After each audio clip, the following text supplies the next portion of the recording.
Hey guys, welcome to a new lesson of Pro Teaches New. I have returning, first time in a while, Raymond. I have returned. And this one is a quasi take two. It is a take two on something we tried to do back when we did the Godfall video. Basically, internet connections came in, and well, we're doing it again. Fuck you, internet. And this, we're going over the Majestic book when Majestic showed up in Superman. Now, As the uninitiated, explain Majestic to me. He's Wildstorm Superman besides Apollo. Besides Apollo, so Wildstorm. Okay, Apollo. Okay, Majestic came first, and he was created by Jim Lee. Okay. Apollo came later during when they did the Authority, and that was created by Mark Millar, just so they can have a gay Superman, gay Batman with him and Midnighter. Okay, so Jim Lee did not create Apollo. No, he did. No, he did not. Really? Yeah. Well, they were created by the time he started giving the reins to other people. Okay. Yeah, in fact, I'm double checking right now. Oh no, I take it back. Apollo was created by Warren Ellis and Brian Hitch, but even then, no, still that was still for the Authority. Was it? But was it really for the express purpose of having Batman? Superman? No. That was more something that I think that was it to a degree, but it was also so we can have it be almost like a Justice League. Okay.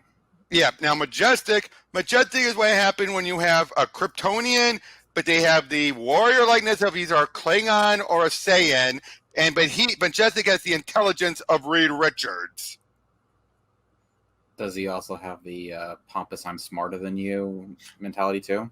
Yes. Well, he can. Also, you have to take into account. Also, he doesn't have a secret identity. He's an on all the time hero. Oh God, that's never ended well.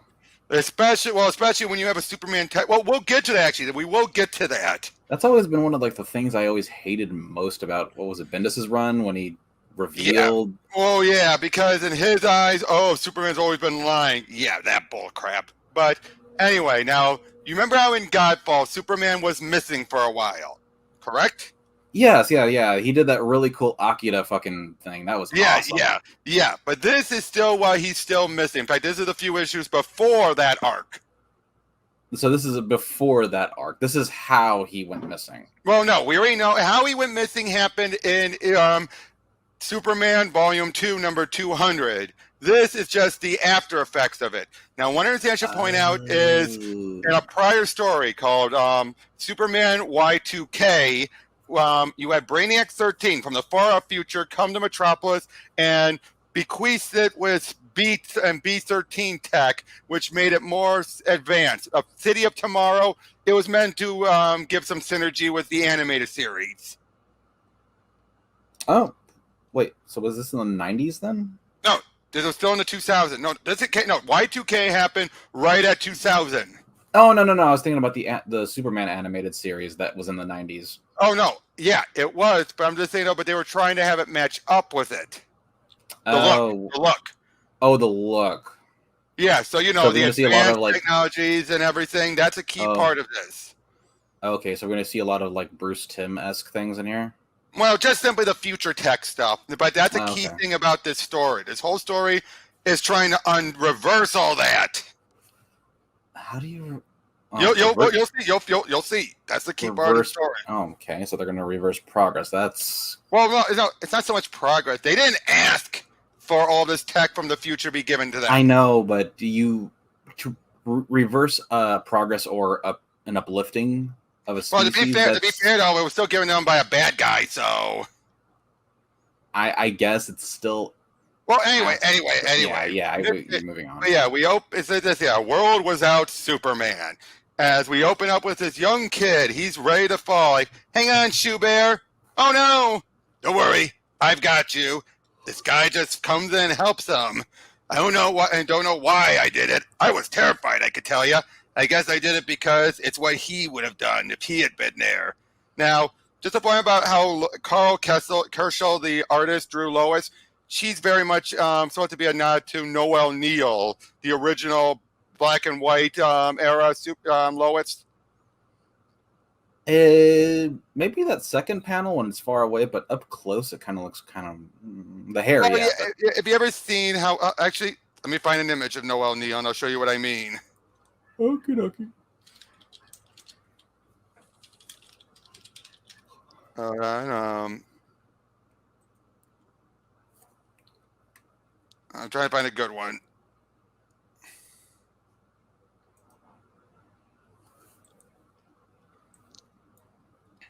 Got it. Hold on.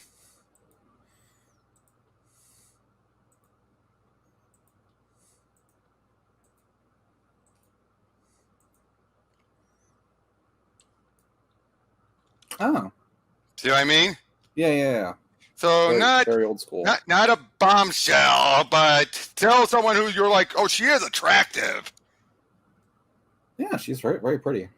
Yeah. So that old-fashioned prettiness. So that's more what they're going for. In some panels, they do get it, and others not so much. All right, Anyway, but yeah, back to the story. Right, back to the story. But yeah, we find it's like, I know what you mean, Mr. Amara. Of course, he's always been an inspiration, right from the first day he appeared and saved the space plane. Do you remember that, Miss Lane? I remember. I was on that flight, which is a reference. Basically, this whole issue is a throwback to so much that's happened over the years with Superman, including saving the space plane from Man of Steel. They always they have so many adventures. Like, do all these adventures happen within the span of like weeks and months or something like that? Still years. I'm just saying, because these people are fucking young for all this shit happen over years. True. The DC timeline is just kind of strange. How it always was. It always has been. They age very fucking slowly. Well, technically, that was one of the things that they wanted to introduce with the linear verse, but that went too far. That went too far. Yeah. But anyway, then she was like, thank you for coming, Mr. Amara. My pleasure, Miss Lane. Don't give me that, Olsen. I want something I can run above the fold in the next edition. But Chief, kind of neat, don't you think? City skyline and silhouette, the storm being and doing a whole Aurora Borealis shtick. It differs from the ones you showed me yesterday. How, Olsen? The storm's the thing. I mean, today, yesterday, the day before, I want something new. I want news. I want new news. Or, God help me, a new angle on the old stuff at least. Lois, make me happy. You're ridiculously handsome for a man of your age, Perry. However, no story yet. But lots of possibilities. People are doing the most amazing things in the face of this crisis. I'm going out. I'll tell you something. I'll give you something for you by 5:30. And I love this. With Superman gone, it's showing that even with him gone, the people are going to still do what they can. They're not going to be lazy and sit on their ass. There are people who have been around, seen Superman so much, they feel like Superman's not here. Well, I guess I'll have to do it. Yeah, everyone's stepped up. That's like the best. This is the kind of shit that I admire Superman for, is that he inspires everyone to be at their best. Yep. But yeah, we see her visiting up with John Henry Irons, and he's trying to look in what to do about this storm that's going on. You know what I mean? It's like, what does Superman do, and what's it going to do to us? Again, the events that happen at the end in number 200. It's been so long since I've read that story, but it's not required. You just know something happened that resulted in this time storm. Okay. There's Natasha, his niece, the girl Steel, and she's rescued by Connor. Her armor looks weird. It's meant, yeah, I know, with that little hair tentacle thing, whatever. But it looks like something out of the movie Species. Something. You've seen that, huh? Like a Johnny.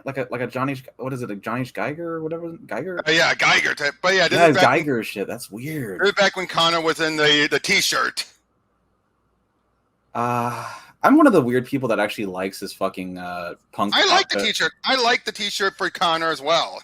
Well, no, I'm saying I like his leather jacket. Oh, the leather jacket. Right. I do actually. I am one of those weird guys that actually likes how he looked with that. I did too, and that's something that Bendis brought back. Yeah, give him props for that. Yeah, because when he did that thing when he fought, was it that Bizarro Superboy in one of the newest? I know.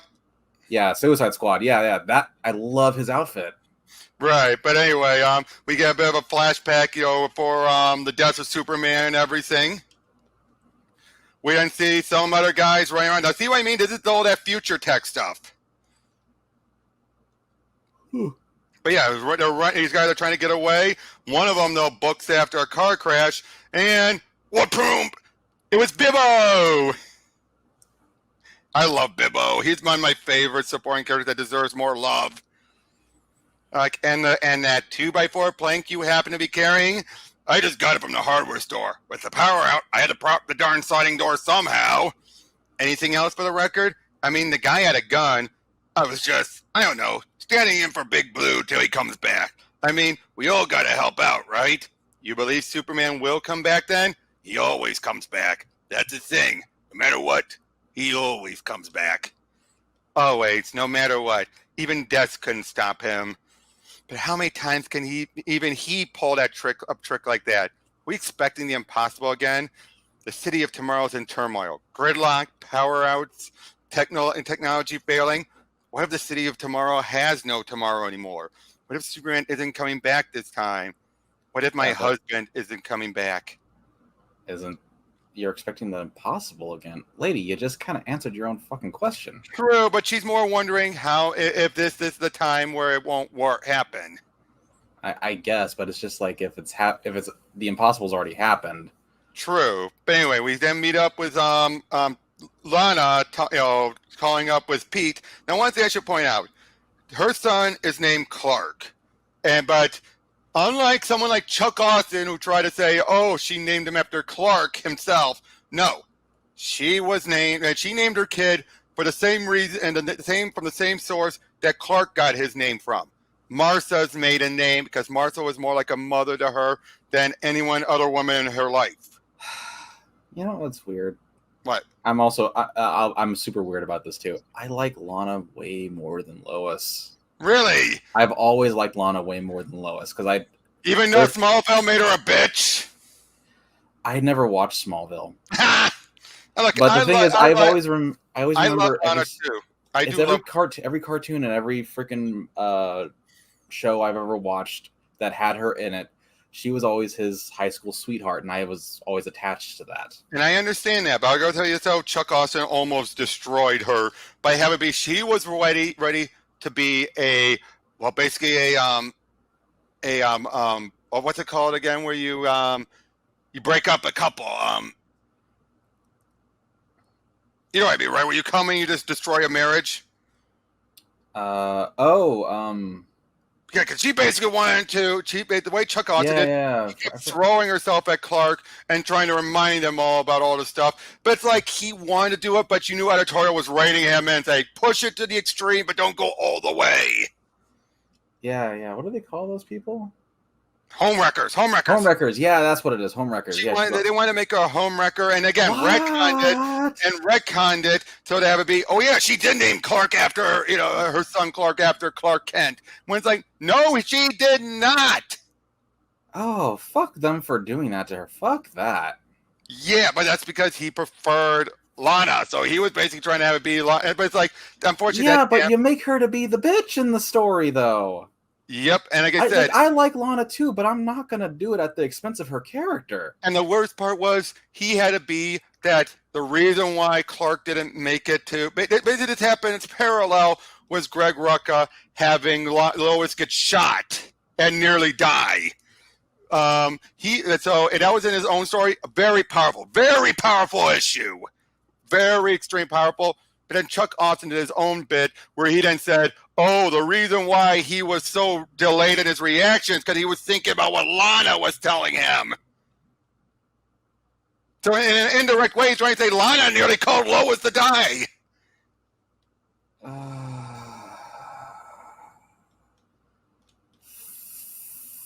And the funny thing is, and we'll go over Chuck Austin's story in the future. In fact, he's the one who brings back Prius from Godfall.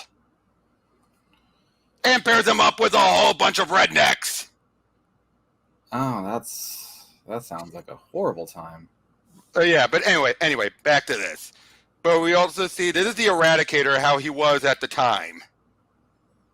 Does the Eradicator ring a bell? He was the If you remember Return Superman, he was the one that wore the shades. Oh, okay. Basically, he's a Kryptonian artifact that gained a physical Oh, form. is that just how they drew him in that panel, or is he, or is No, he that's just not missing? That's a Kryptonian battle suit. No. I'm talking about the Eradicator dude. Is like that's just how they drew him, or is he missing a couple limbs? Oh no, he's phasing through. Oh, he's phasing through. I was like wondering what the. Yeah. He's phasing through, so part of his leg and arm are still in there. But yeah, basically they're asking them to come help. Maybe use this Phantom Zone projector to help out with it. We see stuff about the B-13 stuff and everything. Oh, you loved it. Saved us from Brainiac 13, didn't he? Happy New Year. That was not. And rescued my sister from a runaway express train. Yeah, I saved him from the fire. I mean, there's no soup to count on now, right? Me want to see Superman fly. Me want to see. What can I tell you, Miss Lane? Life ain't getting any easier without him. Was that you say? Hey, what the hell's wrong with the sky? He's not dead again, is he? Me? I like him back. Maybe save the world, and business is really down. You drive around the city all day, lady? He was like part of the scenery. And it's not that there's no story, Perry. The problem is there's too many. 100,000+ stories of private heroism and personal courage. People making do. People getting by. People not expecting the impossible anymore. Metropolis is looking after itself as best it can. We better hope that's enough. That sounds like the most positive outcome ever, though. Oh, I know. But again, she's wondering, though, is that just for the immediacy and it might go down to hell later? Well, yeah, this is a comic book, and of course, there's going to be some massive fucking evil thing that's going to come by, and that they all can't of a sudden, though, everything's being dissolved, and for a moment, oh no, not happening. Don't worry, I've got you. Oh my God, impossible. And there's Majestic as we then continue on. Impossible, just impossible. Deep breaths. 1, 2, 3. Oh, good God! Who the hell are you? Please don't struggle. It's a long way down. I asked you a question, Mr. Majestic. And it's no trouble, by the way, saving your life back there. You smell? How dare you? Let me finish. You and everything smells differently. Minutely different. A subtle nuance in atomic structure. This isn't my Earth. This isn't even the neighborhood of my strand of the multiverse. What are you saying? That phenomenon, rupturing the time, fraying causality. That must be the reason. This city is in such danger. I can hear people scream for help. Hey! I'm serious, Perry. No, he said Majestic. Well, red and white? No, not another costume change gimmick. This is some newbie. Absolutely not Superman. Because I know. Trust me, Perry, I know. No, I'm staying out. Because I'm going to get an interview, that's why. Hey, there's some dude catching buildings uptown. You gotta see. Lane, Lois Lane, if you can hear me, just do me a favor. Stay away from New Uptown. I've just been told the storm's beginning to affect the gravity system there. As he catches, Majestic catches one. Hey, who the hell are you? Little busy. Pull yourself inside the windows, please. I'm not sure where the corners are on this thing. Great job, Superman. I'm not. What do you know, buddy? That time is diluted 9 points out of phase, that the four-dimensional structure symmetry of this reality is thus under massive shearing stress, and that, incidentally, really, the Krillian auras of you humans are quite unlike those I see back home. I kind of meant that rhetorically. See what I mean about his intelligence? Yeah, he also doesn't know subtlety or a sense. No, he doesn't. But yeah, they're there to help. They're basically trying to use the Kryptonian tech to try and, it seems, the only thing immune to the time storm as opposed to the B tech. So they're going to try and do something. They basically feel like the B tech shouldn't be here. It's a contamination. The time storm is reality rejecting it, violently destroying it. So they think it's going to destroy Metropolis.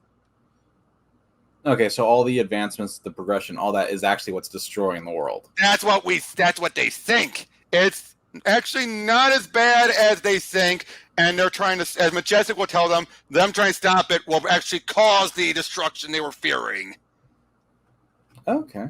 We'll get to that. But yeah, Majestic's up like, wow, who are you? Oh, don't be silly. It's that nice Mr. Superman. Majestic, you certainly are. Excuse me. Excuse my slipstream. I don't mind the view. Damn. But yeah, he's just running around. We also have the Supervillains. a bunch of supervillains. I forgot what they're called, but you have the SCU. You have Turp in there, a lot slimmer than usual. Oh, the Massive Disasters, who they are. Shakedown, Heat Stroke, and Cold Snap. So But- it's just elementals then. Well, they just have elemental power, yeah. But yeah, Majestic shows up, knocks them down, takes them out. That man in a hospital yet? No, sir. Then what are you still looking at? But yeah, they show up there. All of a sudden, the storm catches up to there. But then Majestic, evacuation is in order. Head for the exit. Everyone, before the storm brings this tower down. I take on Majestic. Finally, someone knows who I am. You're in charge? Here. Then these people will listen to you. Speak to them. Help them fend off their fear long enough to reach the exits. I'm counting on you. You sound like Superman. Okay, come on, people. We could do this. Exits 4 and 5. Terry, forget the computers. We have insurance. Stan, help Mimi. You're okay, Franny? Come on, folks. You again. Lois Lane, Daily Planet. Majestros, some other dimension. Now, I should also point this out. Despite what we saw last time, showing some of the events from the the post-crisis stuff, this was their early attempt. You remember the Superman Birthright mini we went over? The one with the giant spider, Kryptonian spider and everything? Mm-hmm. The Mark Waid written one? This was their attempt to try and use this time storm to merge in that other timeline. Hence why we see this stuff here from that story. And but they ended up ignoring it and went in with Secret Origins instead.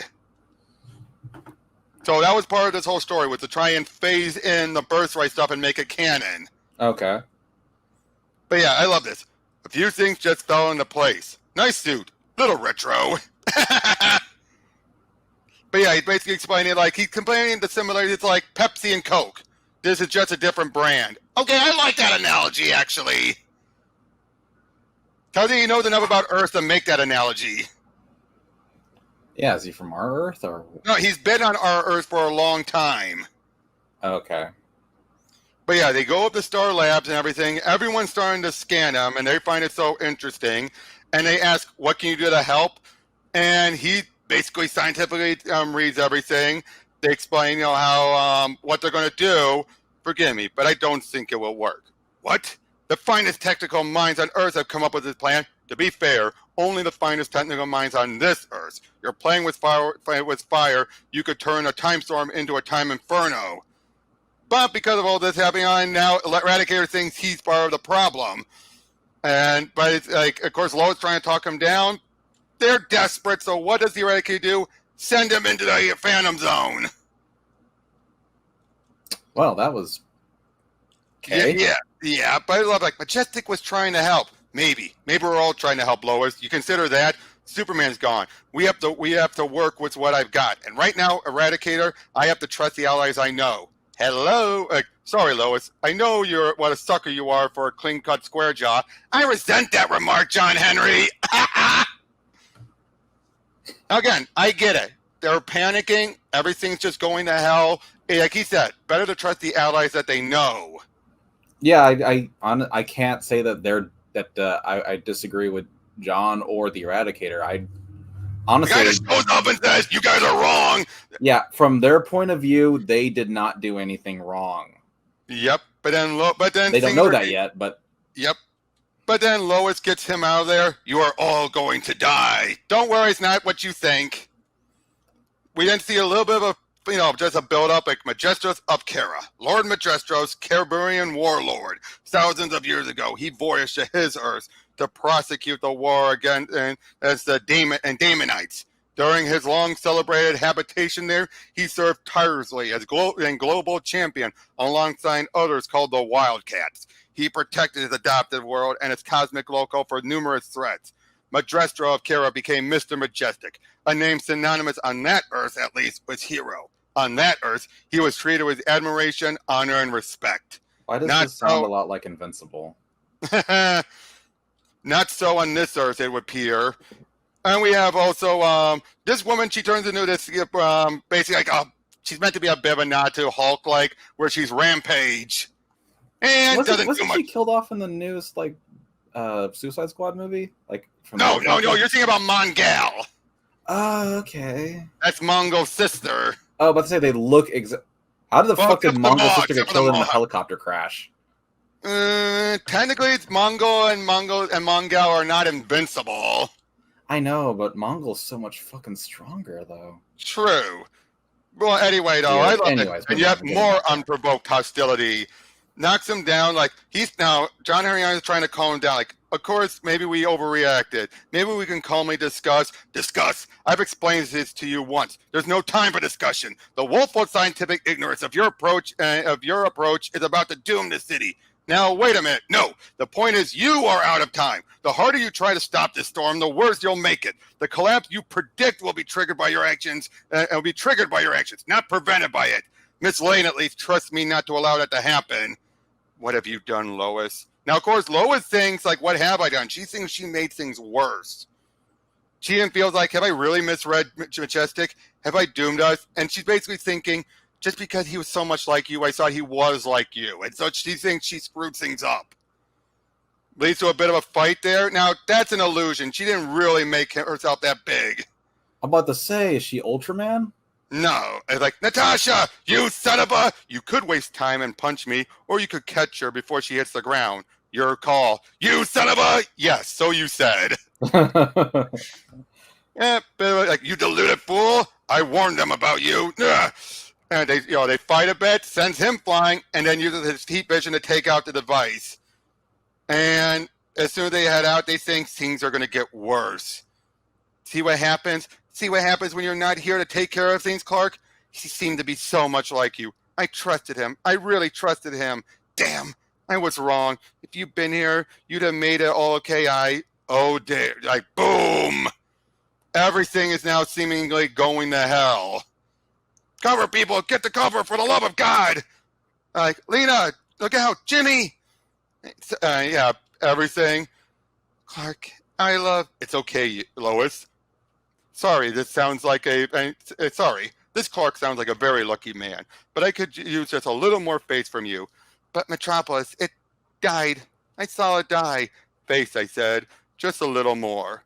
Recognize this? Metropolis. The old Metropolis. My God, he was right. Like, since arriving here, I had noticed that a great deal of Metropolis was constructed from advanced extratemporal technology. The storm was just time reasserting itself, taking back through the storm what the future had bequeathed it. A violent process, but natural. It's all done now. Trying to stop it would have been truly disastrous. The time storm was just sending the B-Tech back to the proper place in time? Yes, and it left you with a city you may remember. A fine city, if I may say so. Majestic? Yes, Miss Lane? What will you do now? Where will you go? Home. I hope once I found a way there. Until then, if you need me, just look up in the sky. Majestic. And we then set up for something that's going to happen in the mini. Oh, so there was nothing to be afraid of. The storm was just going to fix everything naturally. Exact, but it was so violent that of course they're thinking it scared the fuck out of everyone. Exactly, and by trying to do it, it's like that whole when you have something bad happen, and then you try to fight fire with fire, you just make the fire worse. Yeah. So basically, that's what it was. So we can come into this, where it's Majestic entering a diner. Now everyone's fleeing by this point. Why? Well, we'll find out. I'll have the breakfast special. Which one? All of them. And coffee. I'm afraid I don't have local currency. Takes a pencil, crushes it, and makes diamonds out of the lead, or something out of the lead. I don't know how that worked. It's when you apply diamonds are created when you apply pressure to a. They're cold. They're not lead. Or whatever. It's probably a different kind of diamond. It's not like there's like brown diamonds and true. That's true. It's actually the formation. How you have rubies and sapphires and all that crap. True, but I love how it's a nice nod to Superman doing stuff like that. Yeah, it's basically alchemy at this point. Yep. You've been pretty. Coffee's good. I thought so. Thanks for patching the ozone layer, by the way. Not difficult. And that business with the fault line, good to know Callie isn't going anywhere anytime soon. Yes. I also wanted to thank you for watching out for Metropolis and Lois while I was away. No need. About the other stuff, though, how many people have you got locked away in stasis on Greenland now? 131. All metahumans. All criminals. All without trial. Little draconian. I don't know what your Earth is like, but that's not the way we do things here. We have laws. We have a system. We're quite proud of it. Your intentions may be good, but the public gets uneasy about someone when someone acts above the law, especially someone as powerful as you, or you. We are alike. We have a responsibility to save humanity from itself. I suppose so, but I know one thing. I've never emptied a diner in my life. People are afraid of you. Nations are afraid of you. I'm a Kyrian warlord. I'd be disappointed if they weren't. That's just it. You look like a hero, right down to the cape, but you act like a demigod. People don't expect to be terrified by their protectors. They don't expect to have their problem solved whether they like it or not. We're from different worlds, Superman. In so many ways, over the years, I've tried to spend at least some of my time as a regular person, grounding myself in ordinary life so I can handle the extraordinary with a better perspective. I get the feeling you're on all the time, always detached, superior, always looking down on a human race you don't really understand. And you think I need that perspective? It couldn't hurt. It might stop you from clashing with so many of this world's other heroes. I find them to be dismayingly reticent individuals. Many possess staggering powers, yet don't seem to have the strength of purpose to wield them, or the strength of character to deserve them. Ouch! Ooh. That's where we'll disagree. They've got the human touch. Interesting. But my primary concern, it basically explains how he's having a structure up in space and he's trying to use it to get back to his own world, trying to duplicate the time storm. But he means no harm to our planet or anyone else. In fact, even the people that he's detained or anything, he hasn't killed anyone. Yes, exactly. Though he also has, when he flew over France, for example, their airplanes came at them. I left them in Finland. They shouldn't have attacked me. They thought you were a threat. I better be going, and then hadn't I? Good luck. Well, good luck. I'll do what I can to keep people off your back until you're done. Thanks. Majestro? Kal-El? And notice, as soon as he comes out, stand down. We're cool. We just need Like to everyone was about ready to space. fucking attack him. A little space. A little space. That's all. Oh, Lantern, he said you could have this back. Ooh. Serious? Yep. Jeez, But you see, though, right there, that whole scene explains the differences. Yeah. But yeah, so he heads up, he's working on the device, he even says, civil hostilities in Rwanda. No, stop getting sidetracked by events down there. Let them deal with it their way. That's what they want. But he does it, Eradicator comes to fight him. No doubt the only one Superman couldn't persuade to stay in line. He's had a grudge against me since the moment I've arrived. Funny, but that brutal, unreasonable streak make me admire him much more than the other wishy-washy paragons this Earth produces. Ouch! I also like his outfit. Oh yeah, and then he manifests his armor enhancement, coming in for a fight. I'm super unfamiliar with this Eradicator. What is his power set? Is he pure. human, Kryptonian? He's pure energy, solar, and using a human body as a host. Okay, so pure so solar all energy. This is his own. It's his own energy, the Kryptonian energy, to utilize the Kryptonian tech. So is he? So he's solar powered, but his suit is Kryptonian tech, which contains it. Yes, and it allows him to manipulate it into different forms, like this robot thingy. Exactly. And basically, yes, it is Kryptonian tech through and through. But is he human, or was he originally? He's a human host. No. He has a human host body, but that body was dead. Oh, so it's a dead body, but the energy itself is sentient. Yes, because it used to be its own Kryptonian artifact that had its own sentience, got thrown into the sun by Superman, eventually came out of the sun with a personified body. So is it evil or good, or it is mostly it follows Kryptonian logic is the issue. Okay, that puts it at odds with everyone else, but I suppose it has it matches with Majestic's mindset, which is why he somewhat admires him, despite them at odds. Exactly. Okay. Now what does he do then? He actually utilizes his infrared, his heat vision, but instead he's like he sends data through it. Basically he's sending photon pulses. So in other words, he's using his heat vision way that Superman never has before. So basically, because you know how energy can still be used to alter data. Of course, I mean that's basically how our brains work. Our brains send signals to our individual body parts.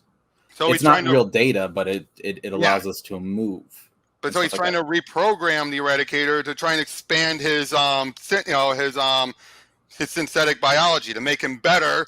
But the Eradicator freaks out and self-destructs. Now, don't worry, he ends up being fine. It's just more the armor he's wearing that self-destructs. The Eradicator himself is fine. Okay. He overreacted. He freaked out.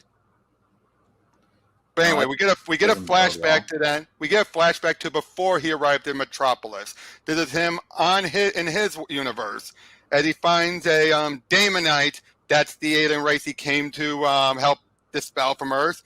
An old ship that had been on the moon.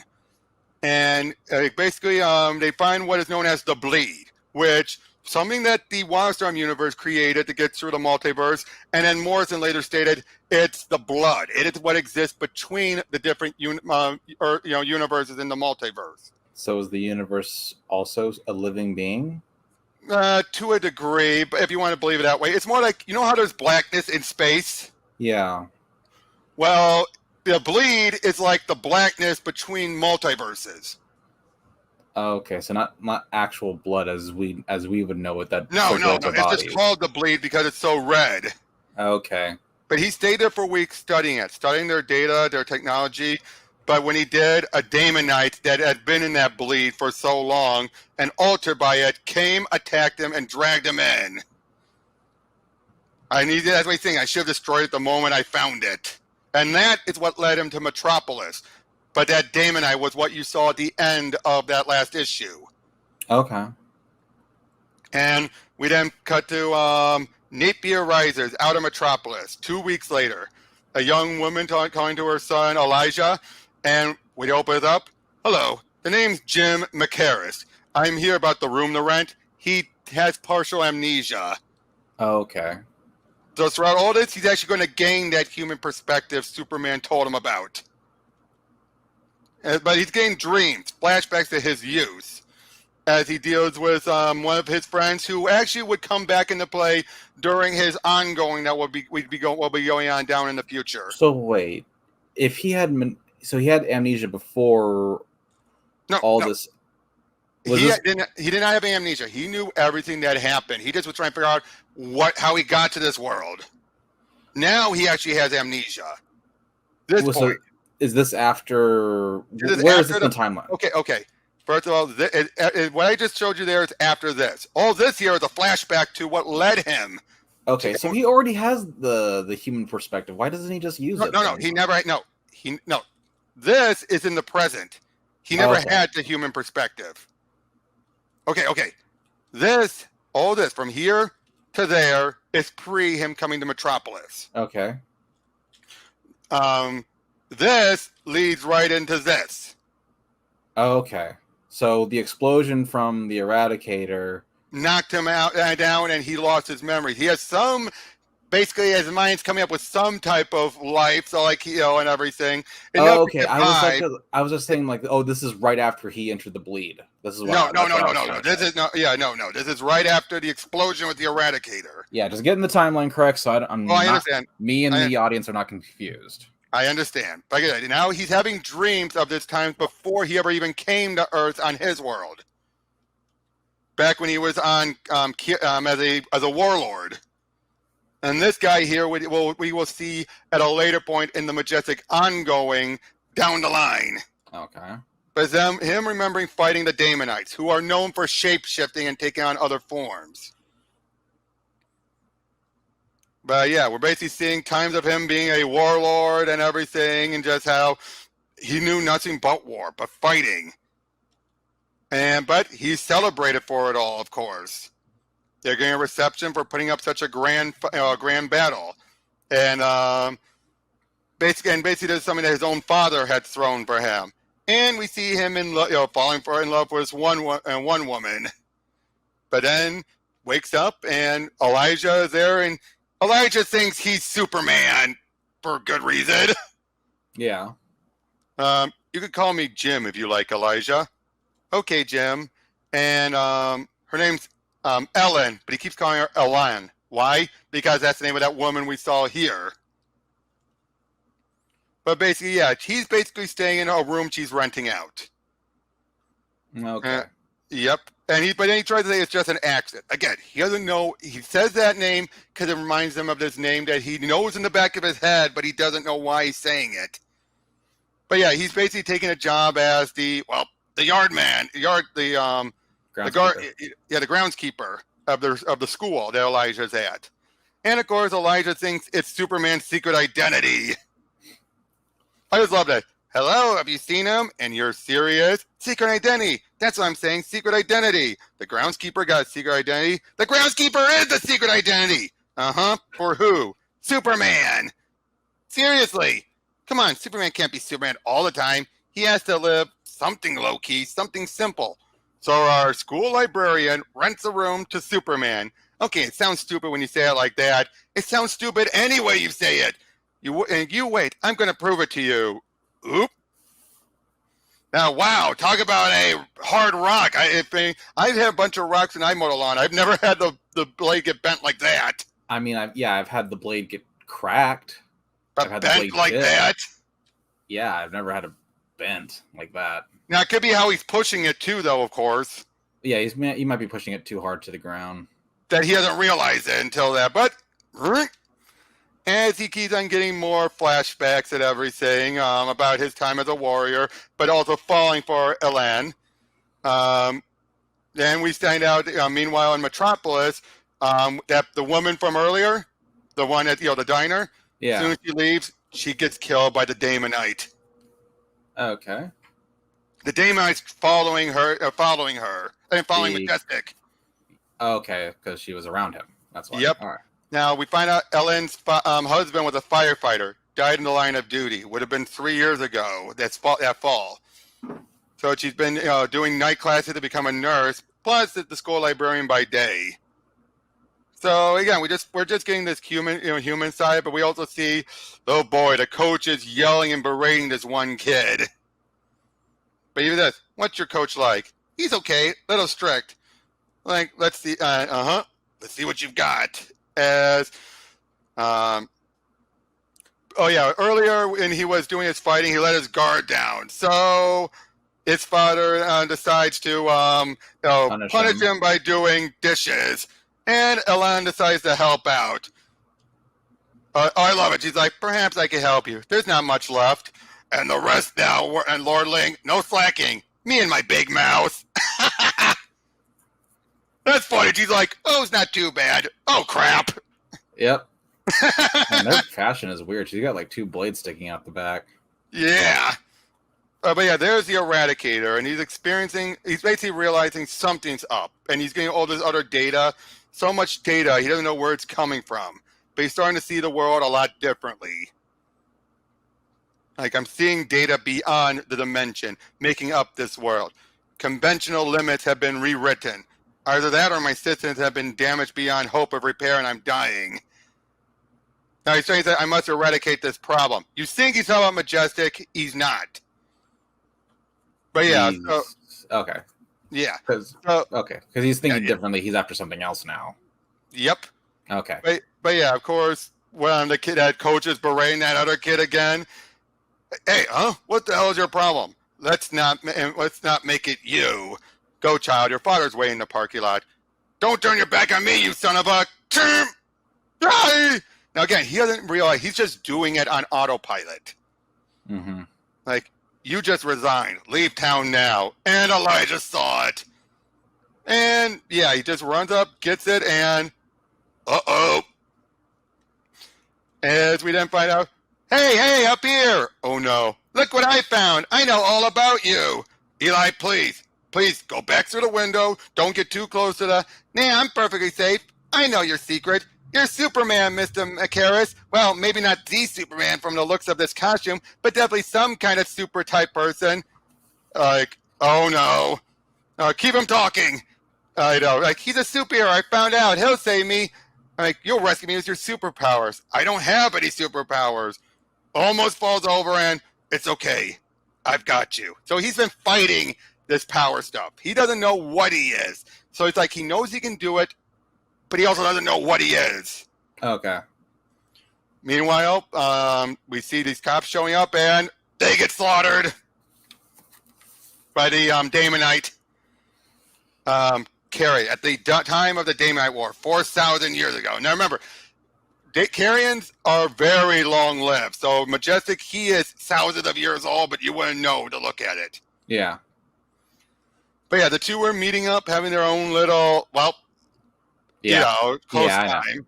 But then, sorry, I was a world away. Elijah's in bed. He's too excited to sleep. I want to talk to you. I told you Eli's father was a firefighter, a real-life hero, you know.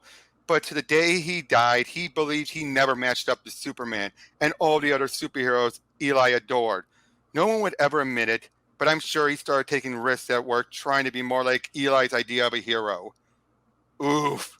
Eli's been missing a father figure since the accident. You've made it very easy for him to latch onto you. Well, I don't trust you. I don't trust any of your kind. None of you were there to save my husband. Ellen, it's Ellen! You tricked your way into my house. You made us believe you were a regular person, but you're not. Who do you think you are? I don't know. What? Something happened to my memory before I came here. I mean, everything's blurry. I get flashes, I recall little pieces, but nothing really makes sense.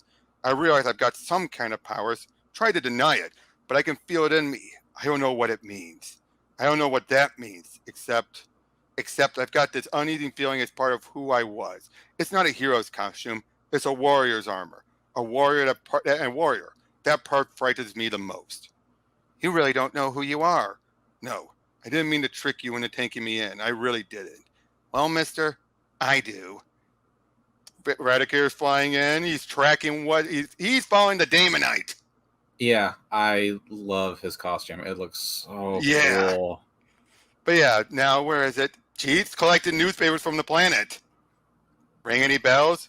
Majestic. That's what it says. There was some trouble in Metropolis a while ago, and you just showed up. From where?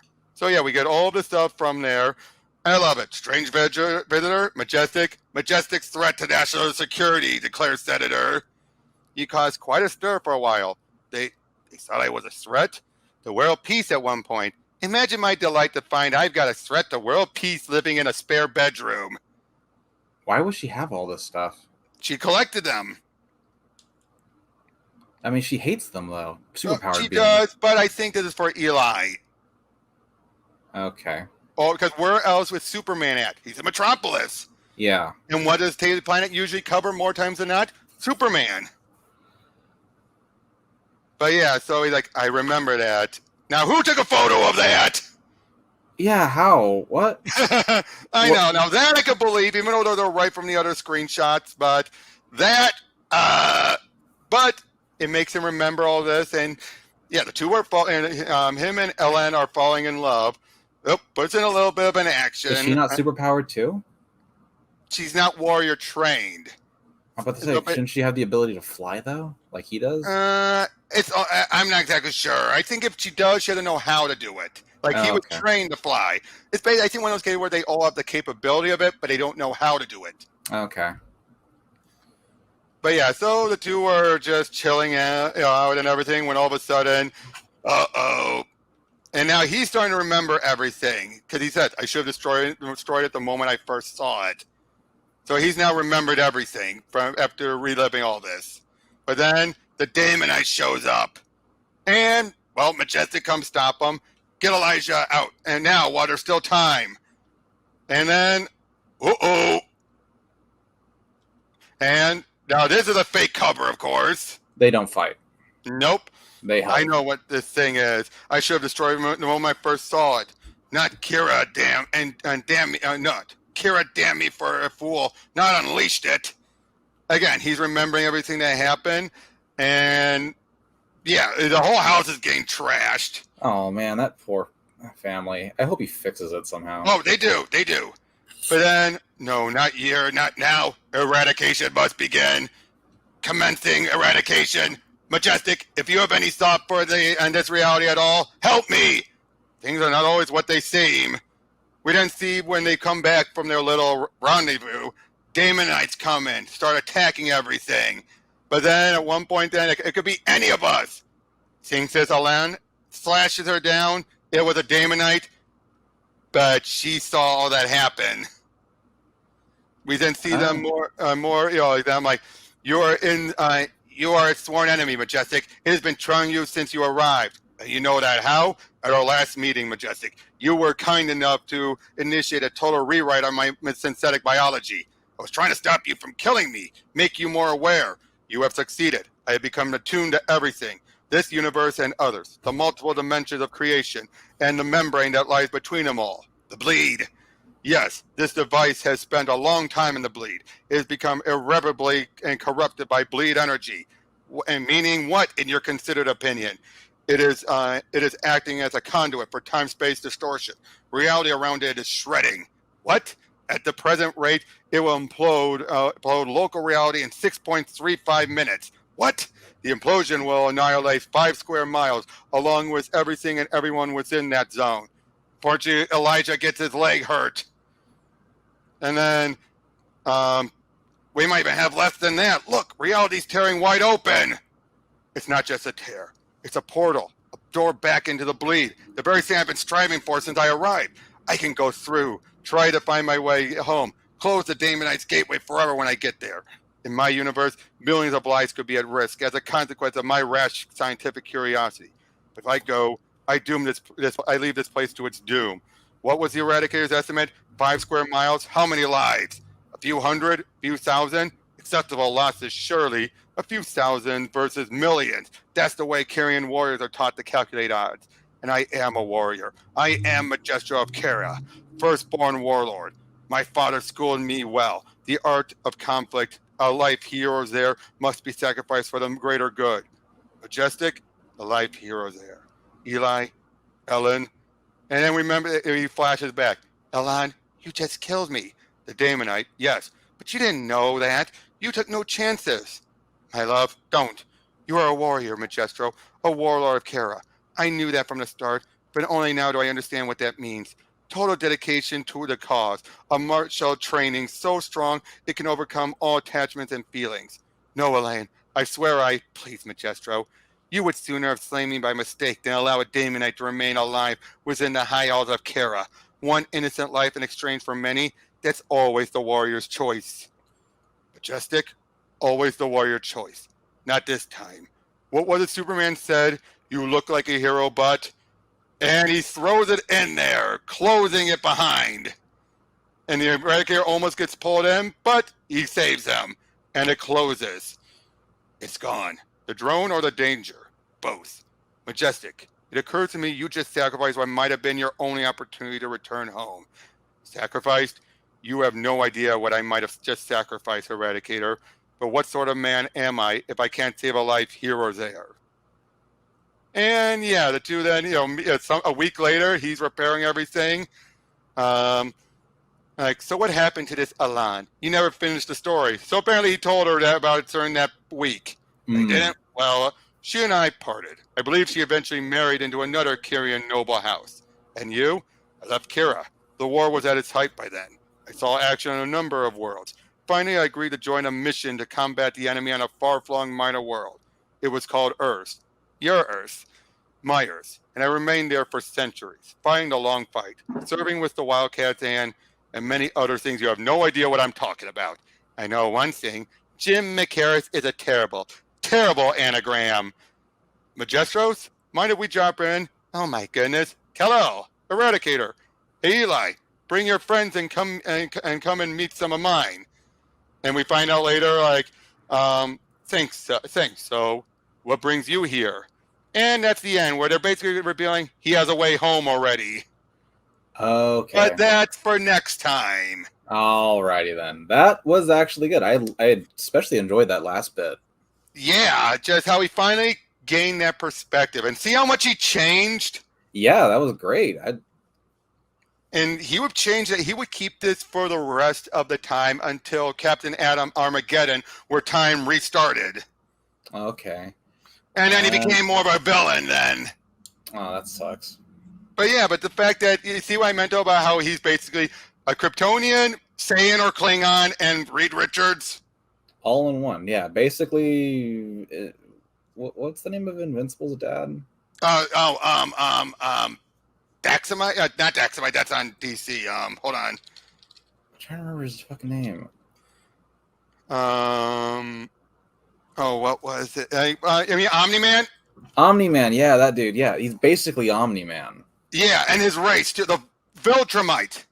The Viltrum, yeah, because everything that the story was explaining about him and his species or his race, yeah, is basically the Viltrumites, just less. But not conquerors. Yeah. They're just genuinely, good people, but they're not that good. Oh, trust me, they're not that good.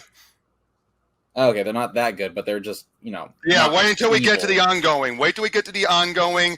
They're gonna be the main villains for the last third. That's. But that's more out of desperation. We'll get there. But with Majestic, though, I mean, just from the beginning and everything, I mean, the fact is, this is not a Superman story at all. Superman's in it, but it tells you just how similar but different they are. And in an indirect way, it also makes it clear what makes Superman so special. Yeah, it gives you a greater appreciation of him. Yeah, because Majestic is not a bad guy. Not at all. But he's so detached that you do get that villainous side. Well, yeah, he's logical to the nth degree. Exactly. And that's the whole thing with the Wildstorm Universe. They're pretty much the types who feel like we're going to help the world whether they like it or not. They're that types. And yeah, and to be fair, I mean, with Majestic, the very first issue of his first ongoing actually had to be where way back around the 60s or so, he had found an alien probe that was scanning everything. And he basically realized this probe itself was dangerous. It's very hard for me to defeat. Imagine what created it. But he also realized these things are coming here expecting one thing. And I got decades of Earth's time before they arrive. So what does he do? He works with the government, and he does everything to do a big conspiracy to disguise the solar system. Okay. Remember how Jupiter lost its red spot for a while? That was Majestic's doing. Okay. And other things. And basically he would move planets around, but then he would have other people try to keep it under disguise. Even Nixon's resignation was actually a distraction for him to move stuff around. It's stuff like that. Well, basically he did it. No one else knew and no one else seemed to care, but that's the type of thing Majestic does. Now, of course, he needed to work with others so it didn't cause too much pandemonium, but he was going to do it regardless. Yeah. And again, that's just how Majestic is. He's the type of guy who feels like Superman said, he's an on all the time hero. But I do like how at the end of the story, he didn't revert back. He now actually has what he gained in addition to what he was, and now he's actually looking at it through that perspective Superman told him about. For the time being, at least. Well, yeah, for the time being. For the rest of the time, Dan Abnett and Andy Lanning write him. It's basically that Majestic. Okay. A Majestic who's more willing to help people here and there and not focus on the greater good. The greater good. Shut it! You knew I was going for that, didn't you? Yeah, I know. I gotta watch Hot Fuzz now. But that's almost what it is. He's almost like those crazies when you think about it, at least in his belief. Yeah. Doing stuff for the greater good. Now, of course, he's not going to kill anyone. It's less killing people for it and more like letting people die. Like, yeah, Majestic at the beginning, he would have left everyone in that town die to get back home. Probably, yeah. Does that make him a bad guy? No, he's going to go back and save his own people, but he's a bad guy to this world, to the DC world, because he did True, it. But they're not going to go out and search for revenge for him. No, the Eradicator might have. Eradicator, probably, yeah. But Superman would have just been more like, and like Lois would have been like, I can't believe we trusted him. Yeah, but they would. And that's the other thing. It's the misplaced trust. That's the case where you could also look at it. It's like, we trusted him, and we hope for that trust to be returned, and he potentially might not have. Mm-hmm. Oh yeah, but also that first 3 issues. I mean, you'll be fair, Majestic does come off a little different in those first 3, but that's because he just arrived and he's trying to deal with the threat at hand. It was fine. I didn't like it as much as the last story, but you know, it was fine. Oh yeah, I mean, for what it was, it's a case of bringing him in there and telling a story that also at the same time brings back the old Metropolis. Yeah, that was fine.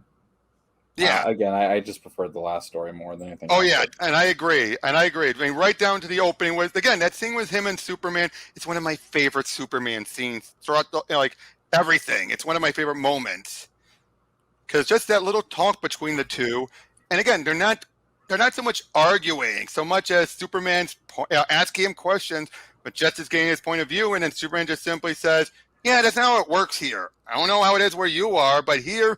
You're giving people the wrong idea, and Majestic does not. He's not so much that he feels that it's wrong for this world to be this way. He just feels like this world is like, yeah, I don't agree with how this world it works. Yeah, it's weird, but he also realizes that it's not his place to dictate to them either.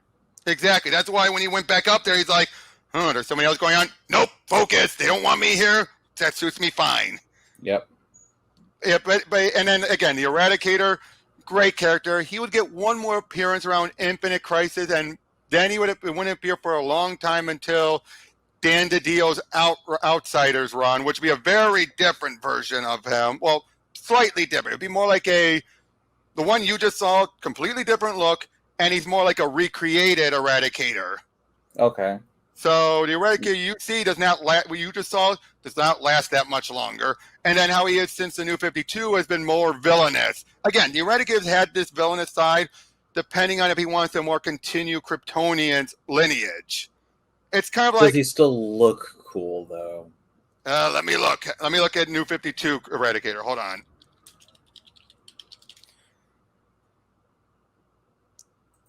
There he is.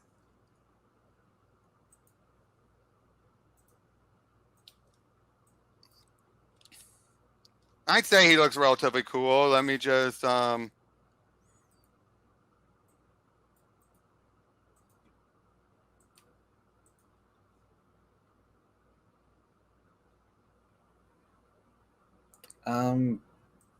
there in the middle. Yeah, not as cool. Not as cool, no. But it's a closer thing to his original look. Sure. I guess I just prefer the other one. That would have been this look.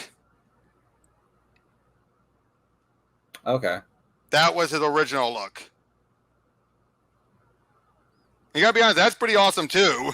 Yeah, that looks way better than the other one. The other one looks weird. Well, it's supposed to make him more look. Oh, and this is how he looked like under DiDio's tenure with the Outsiders. But here's the one I know you prefer. Oh, hell yeah. That looks so cool. It does. It's because it's that Kryptonian design to it. Whereas this one's feeling like all the other ones feel more like Superman design. This one at least feels more like, again, Kryptonian like he should be. So, but yeah, though. So next time we when we meet up, we'll be going over the Majestic ongoing, where we find out the consequences in the first arc, the consequences of Majestic's leaving that stuff behind, and what happened to the world and after he left. Okie dokie. And then after that would be now that one is a one whole arc there, and then after that we would have a reversal of time wibbly wobbly timey wimey shenanigans that would bring him back to him appearing after he left and dealing with the threat that had built up beforehand. As in basically when he got dragged away, stuff happened between when he left and when he came back. Stuff that really messed up the Earth. So we had to do, and it's going to, by the end of this first arc, it's going to send him back in time to after he was dragged through, but he's able to prevent whatever disaster happened. Okay. And believe it or not, and you're probably wondering, but what happens when he returns? There's an answer for that. But that's for the future. All right. We'll get there when we get there.